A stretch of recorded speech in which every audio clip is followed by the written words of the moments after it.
அன்பர்களே, ஆண்டவராகிய இயேசு கிறிஸ்துவின் நாமத்தில் உங்களுக்கு மனம் நிறைந்த வாழ்த்துக்களை தெரிவித்துக் கொண்டு சத்திய வசனம் திருமறை பாட நிகழ்ச்சிக்கு உங்களை அன்போடு அழைக்கிறோம். சத்திய வசனம், இது தேவனின் வசனம். நாம் சோர்ந்து போகையில் கரம் கொடுக்கும் நம் தேவனின் வசனம், நம் தேவனின் வசனம். உங்கள் பிதாவை நோக்கி நீங்கள் வேண்டிக் கொள்ளுகிறதற்கு முன்னமே உங்களுக்கு இன்னது தேவை என்று அவர் அறிந்திருக்கிறார். ஆண்டவரும் இரட்சகருமாய் இருக்கிற இயேசு கிறிஸ்துவின் இனிய நாமத்தில் சத்தியவசன நேயர்களுக்கும் மற்றும் இதை காண்கிற நண்பர்கள் ஒவ்வொருவருக்கும் வாழ்த்துக்களை கூறுகிறோம். நீங்கள் சத்தியவசனம் நிகழ்ச்சிகளை தொடர்ந்து பார்த்து வருவது, அதனால் பயனடைந்து வருவது தேவனுக்கு மகிமை உண்டாகக்கூடிய ஒரு காரியம். இந்த நாளிலும் வேதத்திலிருந்து ஒரு குறிப்பிட்ட தலைப்பிலே நாம் தொடர்ச்சியாக வேதத்தை கற்றுக்கொள்ள இருக்கிறோம். ஜெபத்தை பற்றி நாம் கற்றுக்கொள்ள இருக்கிறோம். இந்த நாளின் தலைப்பு ஜெபத்திற்கான அடித்தளம். வேதவசனம் இப்படி சொல்லுகிறது, உங்கள் பிதாவை நோக்கி நீங்கள் வேண்டிக் கொள்வதற்கு முன்னமே உங்களுக்கு இன்னது தேவை என்று அவர் அறிந்திருக்கிறார் என்று சொல்லி மத்தேயு 6:9 வாசிக்கிறோம். ஜெபம் இந்த உலகத்தில் எப்படி வந்தது, ஜெபத்திற்கான அவசியம் ஏன் ஏற்பட்டது, இதை குறித்து நாம் சிந்திக்க இருக்கிறோம். ஜெபத்திற்கான சூழல் உருவானதை நாம் கற்றுக்கொள்வது அவசியம். பொதுவாக இயேசு கிறிஸ்து இந்த உலகத்தில் வந்த பிறகு தேவனோடு ஐக்கியப்படுகிறோம். தேவனோடு ஐக்கியப்படுவதையே நாம் ஜெபம் என்று அழைக்கிறோம். ஆனால் பழைய ஏற்பாட்டு காலத்தில் ஆண்டவர் இந்த உலகத்தை படைத்த போது ஆதாமையும் ஏவாளையும் படைத்தார். அவர்களை படைத்து அவர்களுக்கான தேவை எல்லாவற்றையும் உருவாக்கி தந்தார். உணவோ உறைவிடமோ எந்த ஒரு தேவைக்காகவும் அவர்கள் அலைய வேண்டியதில்லை, அங்கேயே அவர்களுக்கு இருந்தது. அதைவிட மேலாக கடவுளுடைய அன்பு அவர்களுக்கு கிடைத்தது. தேவனோடு அவர்கள் ஐக்கியமாய் இருந்தார்கள். அந்த ஐக்கிய நேரமானது ஆண்டவரை அவர்கள் அறிந்து கொள்ளவும் அவர்கள் தொடர்ந்து ஆண்டவருக்குள்ளாக ஜீவிக்கவும் அது போதுமானதாக இருந்தது. எனவே அந்த சூழலிலே ஜெபம் என்று ஒன்றை நாம் தேடி பார்த்தாலும் அங்கே காண முடியாது. ஆனால் ஆதாமுக்கும் ஏவாளுக்கும் ஜெபிக்கிற தேவையே இல்லை என்று இருந்த சூழல் ஏன் மாறி போனது? வேதம் தெளிவாக சொல்லுகிறது, தேவன் விலக்கின கனியை அவர்கள் புசித்ததுனால இந்த பாவமானது கீழ்ப்படியாமையின் வழியாக இந்த உலகத்திலே ஆதாமுக்குள்ளும் ஏவாளுக்குள்ளும் நுழைந்தது. இந்த பாவம் தேவனை விட்டு அவர்களை பிரித்தது. தேவ ஐக்கியம் உடைந்து போனது. தேவ ஐக்கியம் உடைந்து போன ஒரு சூழல் அங்கே வேதத்திலே ஆதியாகமம் 3 நாம் வாசிக்கிறோம். நன்றாக நாம் வேதத்தை படித்து பார்ப்போம் என்று சொன்னால், தேவன் படைத்த எல்லாவற்றையும் நல்லது என்று கண்டார் என்று சொல்லி நாம் வாசிக்கிறோம். அவர் படைத்ததில் ஒரு குறையும் இல்லை. ஆதாமையும் ஏவாளையும் படைக்கும் போது குறைவில்லாமல் படைத்தார். அவர்கள் அன்புள்ளவர்களாகவும் தேவ பண்பு நிறைந்தவர்களாகவும் பரிசுத்தமுள்ளவர்களாகவுமே அவர்கள் வாழத் தொடங்கினார்கள். அவர்களுடைய வாழ்க்கையில் எந்த சிக்கலும் இல்லை. எந்த சிக்கலும் எந்த தேவையும் இல்லாத சூழ்நிலையில் ஜெபமும் அங்கே காணப்படவில்லை, அவசியமாக அது படவில்லை. ஆனால் பாவம் செய்து தேவ ஐக்கியத்தை அவர்கள் இழந்த பிறகு உண்மையிலேயே அவர்கள் எல்லாவற்றையும் இழந்து போனதாகவே அவர்கள் உணர்கிறார்கள். நீங்கள் அதை வாசித்து பார்ப்போம்னு சொன்னால் அவங்களுக்கு என்ன செய்யறதுனே தெரில. ஆதியாகமம் 3:8 தேவனாகிய கர்த்தர் தோட்டத்திலே உலாவுகிற சத்தத்தை அவர்கள் கேட்டார்கள். எப்போதும் எதிர்கொண்டு வருவார்கள், எப்போதும் பேசுவார்கள். அவர்களுடைய ஐக்கியம் சிறப்பாக இருக்கும். அந்த நேரம் மிக நன்மையான நேரமாக இருக்கும். ஆனால் இன்றோ ஒரு விதமான அமைதி நிலவுகிறது. ஆதாமையும் ஏவாளையும் காணோம். கர்த்தர் இந்த தோட்டத்தில் உலாவி அவர்களை தேடி வருகிறார். அவர்களை அவர் பார்க்க முடியவில்லை. அவர்கள் தங்களை ஒளித்து கொண்டு அங்கே பின்பாக தங்களை ஒளித்து கொண்டவர்களாக நிற்கிறார்கள். அப்போதுதான் தேவன் அவர்களை சேர்த்து கொள்ளும் வண்ணமாக அவர் ஒரு முயற்சியை எடுக்கிறார். அதை குறித்து தான் நம்ம இன்னைக்கு பார்க்க போகிறோம். ஜெபத்திற்கான அடித்தளம் என்பது தேவ இரக்கத்தை பெற்றுக்கொள்ள வேண்டிய சூழ்நிலையில் இருக்கும் மனிதனை தேவ இரக்கத்தை பெற்றுக்கொள்வதற்காக தேவனை சந்திக்க வைப்பதும் தேவன் அந்த மனிதனை சந்திப்பதுமே ஜெபமாக, ஜெபத்திற்கு அடித்தளமாக அங்கே உருவாகிறது. ஜெபத்தை மனிதன் உருவாக்கவில்லை, மனிதனுக்கு இந்த ஜெபம் தேவை என்பதை தேவன் உணர்ந்து அதற்கான அடித்தளத்தை அங்கே அமைத்து கொடுக்கிறார். வேதத்திலே ஒரு வசனத்தை வாசிக்கலாம். ஏசாயா 30வது அதிகாரம் 18வது வசனத்திலே இருக்கிறது. உங்களுக்கு இறங்கும்படி கர்த்தர் காத்திருப்பார், உங்கள் மேல் மனதுருகும்படி எழுந்திருப்பார். கர்த்தர் நீதி செய்கிற தேவன், அவருக்கு காத்திருக்கிற அனைவரும் பாக்கியவான்கள். இந்த வசனத்தை அங்கே வாசிக்கிறோம்.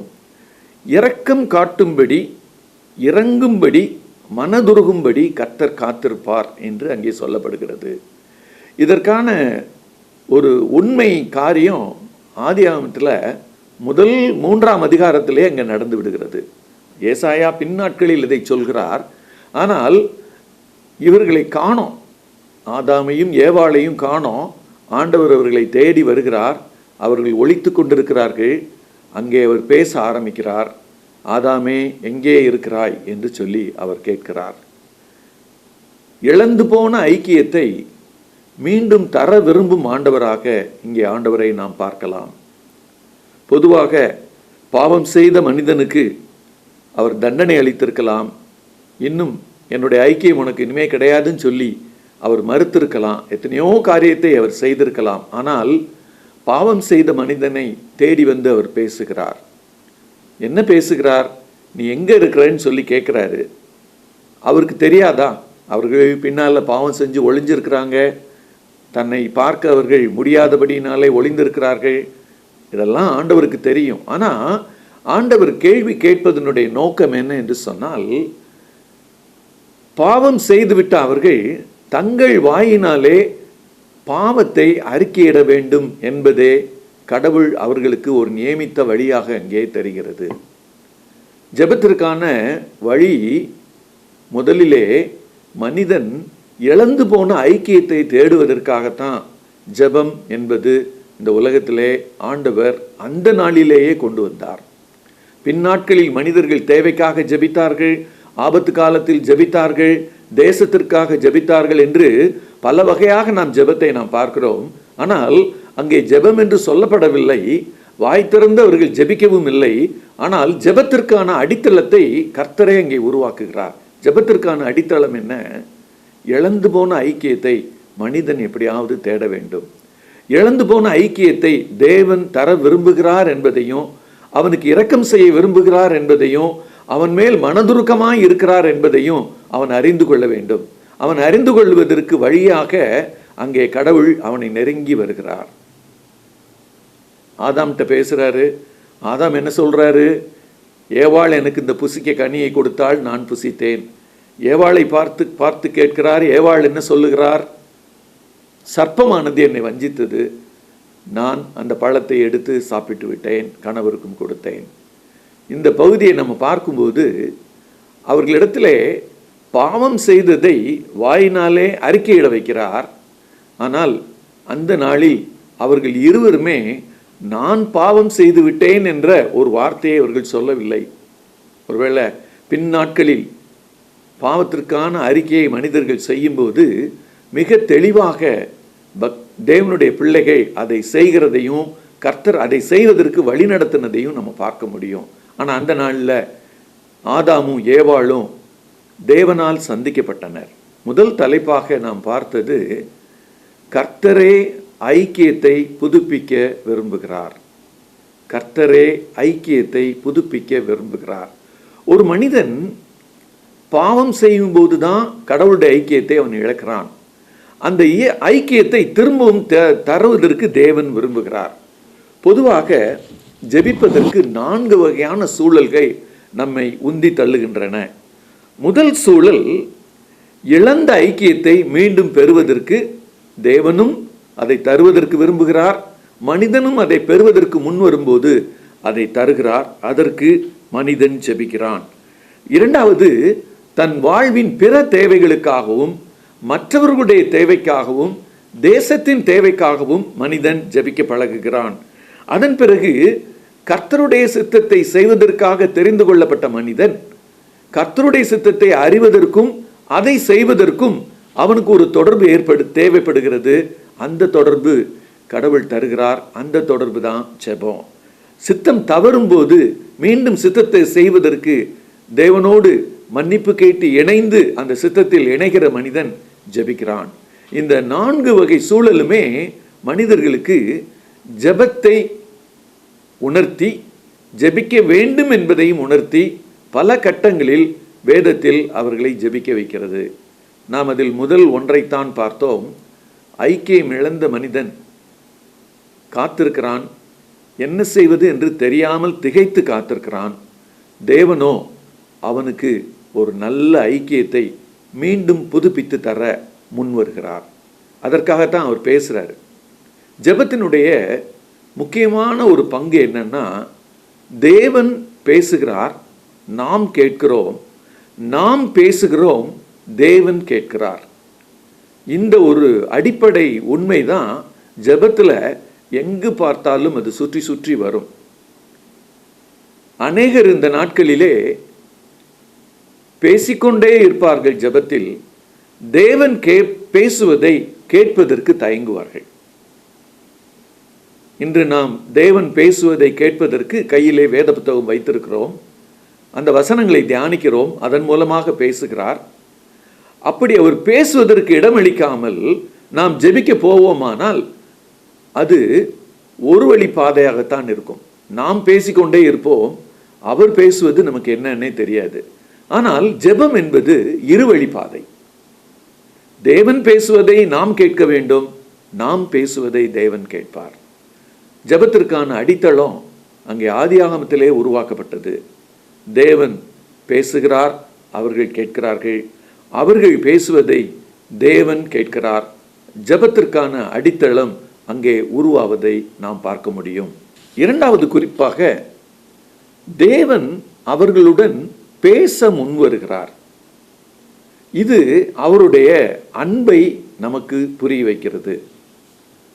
தேவன் அன்பு நிறைந்தவர், அன்பானவர். ஒருவேளை பாவம் செய்த மனிதனை குறித்து அவர் வேதனை அடைந்திருக்கிறார். வேதனை அவரை மனதிலே இப்படி செய்துவிட்டானே, கீழ்ப்படியாமல் போய்விட்டானே என்ற ஆதங்கம் கண்டிப்பாக ஆண்டவரிடத்திலே இருந்திருக்கும்.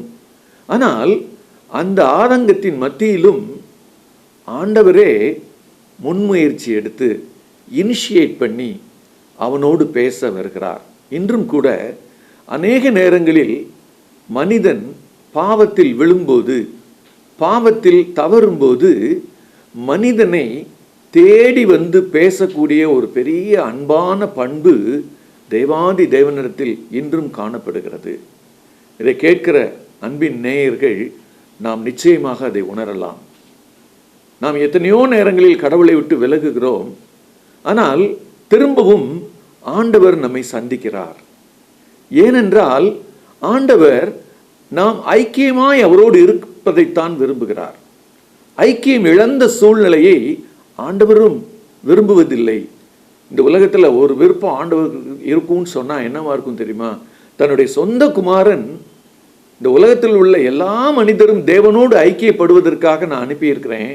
அந்த தேவகுமாரனை நீங்கள் அறிந்து கொண்டு அவரை இரட்சகராக ஏற்றுக்கொண்டு என்னோடு ஒப்புரவாக்கி இந்த தேவ ஐக்கியத்திலே நீங்கள் இணைந்து விட மாட்டீர்களா? இந்த உலகில் பிறந்த ஒவ்வொரு மனிதனும் இணைந்து விட மாட்டானா? இது ஆண்டவருடைய துடிப்பாக இருக்கிறது. இன்றும் அவருடைய ஒரு பெரிய விருப்பமாக அது இருக்கிறது.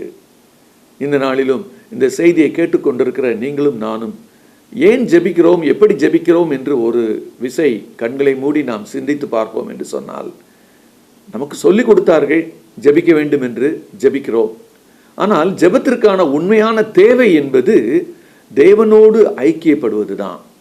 தேவனோடு ஐக்கியம் இழக்கும் போதும் திரும்ப ஐக்கியத்தை பெறுவதற்கு ஜெபிக்க வருகிறோம். அதே போல தேவனுடைய ஐக்கியத்தை புதிதாக பெற்றுக்கொள்வதற்கும் நாம் ஜெபிக்க முன் வருகிறோம். தேவனுடைய ஐக்கியத்தை புதிதாக பெற்றுக்கொள்ள முன் வருகிறவர்கள் என்ன ஜெபிப்பார்கள்? என் பாவத்தை மன்னியும் ஆண்டவரே, என் தண்டனையை இயேசு கிறிஸ்து சிலுவையில் ஏற்றுக்கொண்டிருக்கிறார், அதை நான் நம்புகிறேன். எனக்காக அவர் மரித்து அவர் உயிரோடு எழுந்தார் என்பதை நான் நம்புகிறேன். இதை விசுவாசிக்கிற எனக்கு நீங்க தர்ற ரட்சிப்பை நான் பெற்றுக்கொள்கிறேன் என்று அவர் பெற்றுக்கொள்ளும் போது அந்த உறவு புதுப்பிக்கப்படுகிறது. இழந்து போன அந்த ஐக்கியம் புதுப்பிக்கப்படுகிறது. அப்படி புதுப்பிக்கப்படுகிற அந்த ஐக்கியம் என்பது இன்றும் உலகத்தில் ஒவ்வொரு நாளும் பல இடங்களில் நடந்து கொண்டே இருக்கிறது. ஒருவேளை இதை கேட்டுக்கொண்டிருக்கிற நீங்களும் நானும் தேவ ஐக்கியத்திலே நாம் இணைந்திருக்கிறோமா? தேவ ஐக்கியத்தில் இணைந்திருக்கிறவர்கள் என்ன செய்வாங்க தெரியுமா? ஒரு முறை ரட்சிக்கப்பட்ட போது தேவனோடு ஐக்கியப்பட்டவர்கள் தினமும் அந்த ஐக்கியம் வேண்டும் என்று ஆசைப்படுவார்கள். ஜெபத்தினுடைய மேன்மை என்னன்னு சொன்னா, தேவனை தேடி மனிதன் போவது, அவனுக்காக தேவன் காத்திருப்பது. இதை என்ன சொல்றாங்க வேத பண்டிதர்கள் எல்லாம்? ஒரு சின்ன வார்த்தையில சொல்றாங்க, என்கவுண்டர் வித் காட், தேவனை சந்திக்கும் நேரம். இரண்டாவது குறிப்பாக நான் உங்களோடு பகிர்ந்து கொள்வது, ஒவ்வொரு மனிதனுக்கும் தேவன் படைக்கும் போதே அவன் மனதிற்குள்ளாக ஒரு வெற்றிடத்தை உருவாக்கி விடுகிறார். அந்த வெற்றிடம் தேவனோடு ஐக்கியப்படும் போது மாத்திரமே அவனுக்கு கிடைக்கும். தேவ ஐக்கியத்தினால் வரக்கூடிய அன்பு, தேவ ஐக்கியத்தினால் வரக்கூடிய திருப்தி, தேவ ஐக்கியத்தினால் வரக்கூடிய நன்மை எல்லாவற்றையும் அவன் அனுபவிப்பது அந்த ஐக்கியத்தினுடைய சிறப்பு. அந்த ஐக்கியத்தை ஒவ்வொரு தேவ பிள்ளைக்கும் அவர் வைத்திருக்கிறார். நீங்க ரோமர்ல வாசித்து பார்ப்பீங்கன்னு சொன்னா, தேவனுடைய பிள்ளைகளாக மாறினவர்கள் அப்பா பிதாவே என்று சொல்லி அவர்கள் கூப்பிட முடியும். அந்த ஸ்லாக்கியத்தை அவர் தருகிறார். தேவன் இன்றும் தேவ பிள்ளைகளோடு ஐக்கியமாய் இருக்க விரும்புகிறார். அநேக நேரங்களிலே தேவ ஐக்கியத்திற்காக நாம் ஜெபிப்பதில்லை. நம்முடைய ஜெபத்தின் காரியங்கள் எல்லாம் எப்படி இருக்கிறது என்று சொன்னால், எனக்கு இந்த தேவையெல்லாம் இருக்குது, என்னுடைய தேவைகள் எல்லாம் கடவுள் சந்திக்கணும், எனக்கு இதை கொடுக்கணும், அதை கொடுக்கணும், அதை செய்யணும், இதை செய்யணும் அப்படிங்கிற பரபரப்பிலேயே நம்முடைய ஜெப நேரமும் ஜெப வாழ்க்கையும் போகிறது. ஆனால் வேதம் கற்றுக் கொடுக்கும் ஜெபம் என்ன தெரியுமா?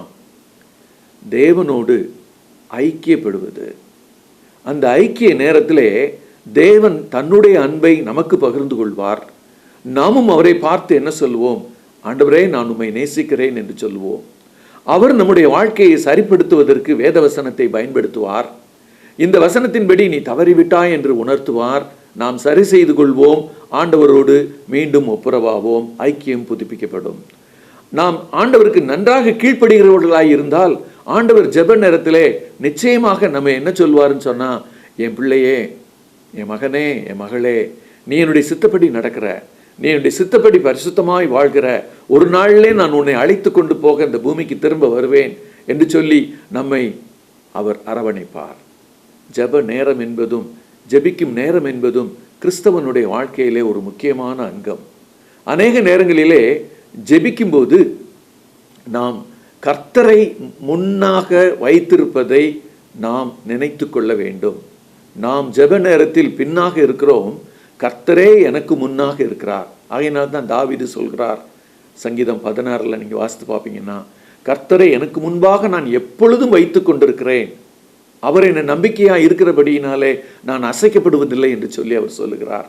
இன்றும் நாம் அசைக்கப்படாத ஒரு பரிசுத்த ஜீவியை வாழ வேண்டும் என்று சொன்னால் கர்த்தரோடு ஜெபிப்பதற்கு, ஐக்கியப்படுவதற்கு தினந்தோறும் நேரம் ஒதுக்க வேண்டும். அவருடைய வேதத்தை தியானிப்பதற்கு தினந்தோறும் நேரம் ஒதுக்க வேண்டும். தேவனோடு ஐக்கியப்படுவதே ஜெபத்தின் அடித்தளம். கண்களை மூடி ஜெபிப்போமா?